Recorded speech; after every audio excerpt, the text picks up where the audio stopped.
7.5.63.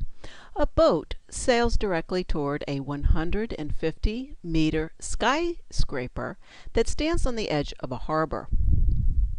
The angular size theta of the building is the angle formed by lines from the top and bottom of the building to the observer. What is the rate of change of the angular size, d theta dx, when the boat is x equals 500 meters from the building? Round to 5 decimal places and give units. The equation cotangent theta equals x over 150 relates the angle theta with the boat's distance from the building. If cotangent of theta equals x over 150, then theta equals arc cotangent of x over 150. Another way to say that is if cotangent of theta equals x over 150, then theta equals inverse cotangent of x over 150. Find d theta dx. We're going to use the derivative formula for inverse cotangent. The derivative of inverse cotangent of u is equal to negative 1 over the quantity, 1 plus u squared, quotient times du dx.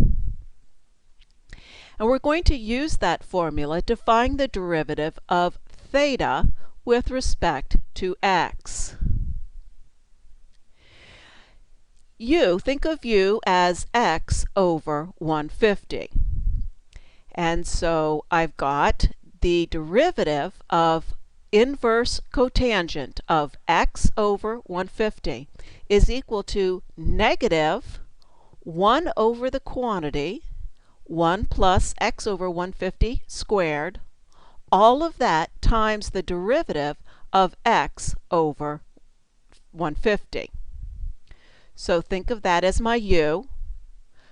The derivative of inverse cotangent of u is equal to negative 1 over 1 plus u squared times du dx.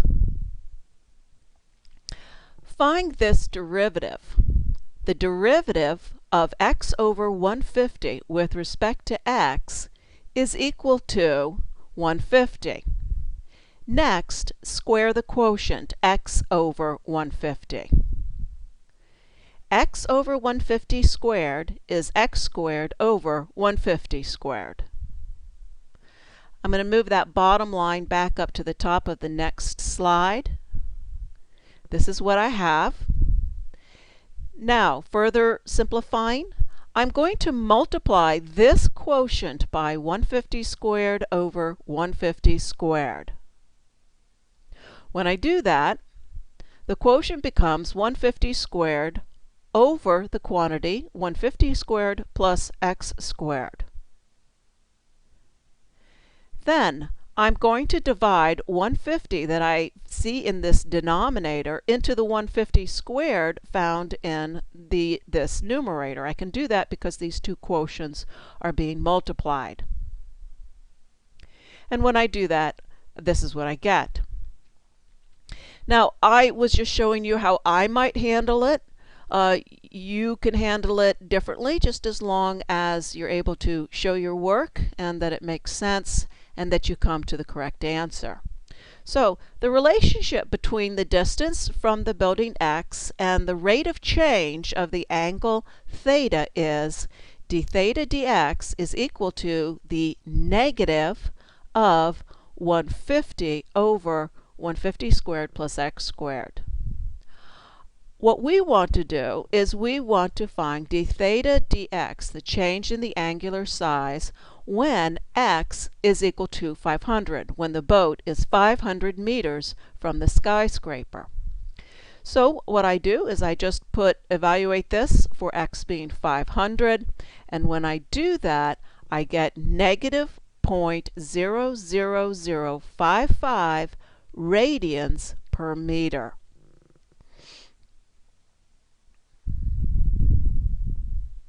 When I go to graph d theta dx, this is the graph that I get.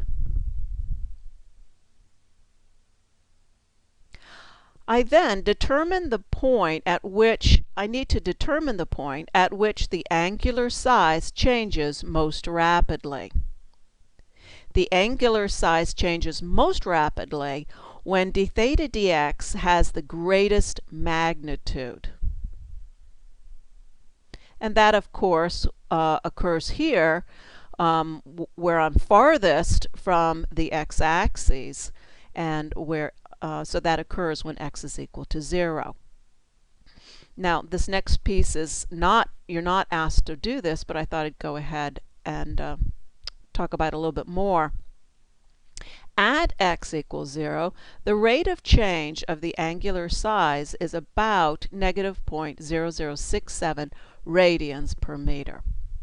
But you only needed to know that the angular size changes most rapidly at x equals 0, and that certainly makes sense. As the boat, if you're watching, say, the top of the building, as you if you're on the boat, then as you approach the building, you will raise your head up faster and faster the closer you get to the building. So that certainly makes sense that at 0, when you're crashing into the building, that's when your head is turning up the fastest.